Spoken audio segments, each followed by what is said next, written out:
2G முறைகேடில் தொடர்பில்லை என்று கூறி திமுக பொருளாளர் மு க ஸ்டாலின் தப்பித்துக் கொள்ள முடியாது என்று மதிமுக பொதுச் செயலாளர் வைகோ தெரிவித்துள்ளார். கோவையில் செய்தியாளரிடம் பேசிய போது இதனை தெரிவித்தார்.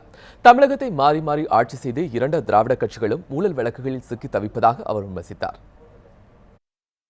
கலைஞர் மகன் என்பதனால் தானே அந்த கட்சியிலே கொண்டு வந்து முன்னிறுத்தப்பட்டார். கட்சிக்கு பொருளாளர், இன்னி இளைஞர் அணிக்கு தலைவர். ஆகையினால் எனக்கும் இந்த குடும்பத்துக்கும் 2Gக்கு சம்பந்தம் இல்லை என்ற ஒரு தப்பிக்க முடியாது. எனவே ரெண்டு பேரும் வல்னரபிள் ஆயிட்டாங்க. இரண்டு பேர் ஊழல் குற்றச்சாட்டுகளுக்கு ஆளாயிட்டாங்க. இந்த ஊழலின் பிடியிலிருந்து தமிழகத்தை மீட்டு தீர வேண்டும் என்று, மீட்க வேண்டும் என்று ஒரு சிலுவை போரில், ஒரு தர்ம யுத்தத்தில் நாங்கள் ஈடுபட்டிருக்கிறோம்.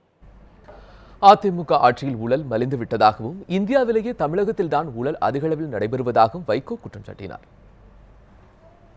நாடறிந்த விஷயம், எல்லாத்திலேயும் ஊழல் கொள்ள. இது மாதிரி ஒரு கரப்ட் கவர்மெண்ட் தமிழ்நாடு சரித்திரத்திலே கிடையாது.